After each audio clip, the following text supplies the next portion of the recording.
নমস্কাৰ আপোনালোকক RM education চেনেললৈ সকলোকে স্বাগতম জনাইছো। আজি আমি এডিআৰই গ্ৰেড 4 আৰু গ্ৰেড 3 যিসকলে পৰীক্ষা দিছিল তেওঁলোকৰ বাবে ডাঙৰ খবৰ। আপোনালোকে থাম্বনেলটো চাই হয়তো গম পাইছেই ভিডিঅ'টো কিহৰ ওপৰত প্ৰস্তুত কৰা হৈছে। আৰু ভিডিঅ'টো আপোনালোকে স্কিপ নকৰিব, কাৰণ স্কিপ কৰিলে আপোনালোকে শেষলৈকে গম নাপাব যে কিহৰ ওপৰত ভিডিঅ'টো প্ৰস্তুত কৰা হ'ল।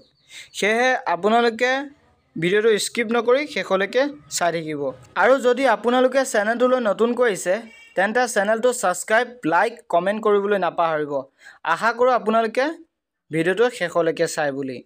আহক এতিয়া আমি ভিডিঅ'টো আৰম্ভ কৰোঁ। যিসকলৰ কাষ্টৰ চাৰ্টিফিকেট অফলাইনত বনাইছিল তেওঁলোকে এডিআৰই গ্ৰেড 4 আৰু গ্ৰেড 3 আবেদন কৰিছিল। আবেদন কৰোঁতে সেই নথিপত্ৰখন দিছিল অফলাইনৰ আৰু অনলাইনৰ দিয়া নাছিল। এতিয়া বৰ্তমান অসম চৰকাৰৰ ফালৰ পৰা যিসকলে অনলাইনত আবেদন কৰিছিল তেওঁলোকে সেই নথিপত্ৰখন দিব লাগিব, আৰু যিসকলে আবেদন কৰা নাছিল অফলাইন কৰাখনহে দিছিল এডিআৰই গ্ৰেড 4 আৰু গ্ৰেড 3 এপ্লাই কৰোঁতে, তেওঁলোকে এতিয়া বৰ্তমান অসম চৰকাৰৰ ফালৰ পৰা যিসকলে অনলাইন কৰিছিল কাষ্টৰ চাৰ্টিফিকেট আৰু যিসকলে কৰা নাছিল, এতিয়া যিসকলে অনলাইন কৰা আছিল তেওঁলোকে দিছিল, যিসকলে কৰা নাছিল তেওঁলোকে অফলাইনৰখন দিছিল। এতিয়া আপোনালোকক ভাইভাৰ কাৰণে মাতিব। যদি ৰিজাল্ট আপোনালোকৰ যদি ভাল হয় ভাইভাৰ কাৰণে মাতিব। ভাইভাৰ কাৰণে মাতোঁতে আপোনালোকে ডকুমেণ্টছখিনি ক্লিয়াৰকৈ ল'ব, কাৰণ ডকুমেণ্টছখিনি আপোনালোকক ভেৰিফিকেশ্যন কৰিব।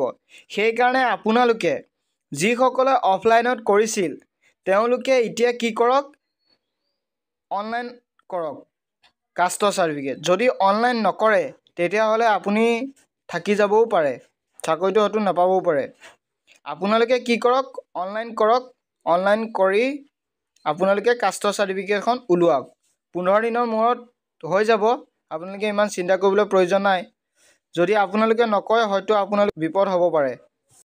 সেইকাৰণে আপোনালোকে অনলাইনটো কৰি লওক, আৰু কৰি 15 দিনৰ মূৰত সেই কাষ্টখন ওলাই যাব, আৰু আপোনালোকে তেতিয়া ভাইভাৰ কাৰণে যাব পাৰিব। আৰু ভাইভাৰ কাৰণে যেতিয়া যাব তেতিয়া সেই নথিপত্ৰখন ধুনীয়াকৈ লৈ যাব, আৰু সকলো ডকুমেণ্টছ ক্লিয়াৰকৈ লৈ যাব। যি যি দিছিলে আপোনালোকে সেইখিনি সকলো ধুনীয়াকৈ লৈ যাব। নহ'বা আপোনালোকে যদি ডকুমেণ্টছখিনি যদি 2-3খন থৈ যায় হয়তো আপোনালোকৰ নহ'বও পাৰে। সেইকাৰণে আপোনালোকে সেইটো নকৰাকৈ নাথাকিব। আপোনালোকে নথিপত্ৰখিনি ধুনীয়াকৈ লৈ যাব। সেইদিনাই আপোনালোকৰ যিদিনা ভাইভা হ'ব সেইদিনাই ডকুমেণ্টছ ভেৰিফিকেশ্যন হ'ব। সেইকাৰণে আপোনালোকে সেইখিনি সকলো ক্লিয়াৰকৈ লৈ যাব, আৰু এই কাষ্টখন আপোনালোকে এপ্লাই কৰিবলৈ নাপাহৰিব, কাৰণ সময় থাকোঁতেই সৎব্যৱহাৰ কৰক। যদি আপোনালোকে যদি সময় থাকোঁতে যদি সৎব্যৱহাৰ নকৰে, মই পাছত কৰিম, অনলাইন নকৰোঁ, এতিয়া পাছত কৰিম, তেনেকৈ যদি থাকে হয়তো আপোনালোকে সেই টাইমত বিপদত সন্মুখীন হ'ব পাৰে। সেইকাৰণে আপোনালোকে ক্লিয়াৰকৈ বস্তুখিনি গোটাই লওক। অসম চৰকাৰৰ ফালৰ পৰা এইটো নিৰ্দেশনা দিছে, সেয়েহে আপোনালোকে সোনকালে কামটো কৰিবলৈ নাপাহৰিব। যিমান পাৰে সোনকালে কামটো কৰিব। আৰু কিছুদিনৰ পাছতে আপোনালোকে হয়তো ৰিজাল্ট দিব পাৰে, ফেব্ৰুৱাৰী মাহত হয়তো ৰিজাল্ট দিব পাৰে। সেইকাৰণে আপোনালোকে যিমান পাৰে সোনকালে কামটো কৰি থৈ দিয়ক। আৰু যি যি আপডেট আহে আপোনালোকক দি দিম এই চেনেলটোতে। আপোনালোকে চেনেলটো ছাবস্ক্ৰাইব, লাইক, কমেণ্ট কৰিবলৈ নাপাহৰিব, কাৰণ এনেকুৱা ধৰণৰ আপডেট আপোনালোকক দি থাকিম। লগতে আপোনালোকে যদি এডুকেশ্যন ভিডিঅ' লাগে হয়তো আপোনালোকে চেনেলটো ছাবস্ক্ৰাইব কৰি থ'ব, কনচেপ্ট ৱাইজত যদি লাগে। আৰু যদি কিবা সমস্যা হয় আপোনালোকে মোক কমেণ্ট কৰিব পাৰে। আজি ভিডিঅ'টো ইমানতে সমাপ্ত কৰিলোঁ। কেনেকুৱা লাগিলে? যদি ভাল লাগিছে ছাবস্ক্ৰাইব কৰিবলৈ নাপাহৰিব। যিমান পাৰে বন্ধু বান্ধৱীলৈ শ্বেয়াৰ কৰিব। বহুতে হয়তো বেয়া বেয়া কমেণ্ট কৰিব, দাদা আপুনি কি ফাল্টু ফাল্টু ভিডিঅ' বনায়, বহুত বিভিন্ন ধৰণৰ কমেণ্ট আহে।